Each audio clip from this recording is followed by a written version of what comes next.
Nedir gözlerinde bu gemli sual? Unut kederini, gemini unut.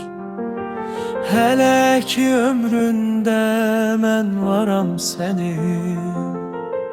Unut kederini, gemini unut. Bu da bir zamandı, gelip gidecek. Sevincin kedere gülüp gidecek. Bu gemli günlerin ölüp gidecek. Unut kederini, gemini unut.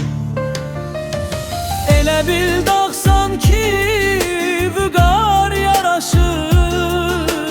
Söyle taleyimde kimler dolaşır. Sen elə ışıqsan görənlər çaşır. Unut kederini, gemini unut.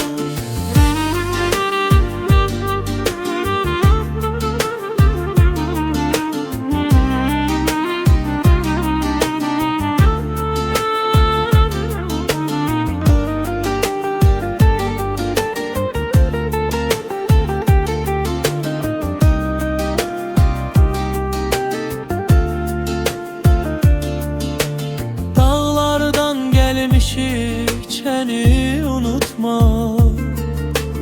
O şirin çağları demi unutma. Qurban gözlerine məni unutma. Unut kederini, gemini unut.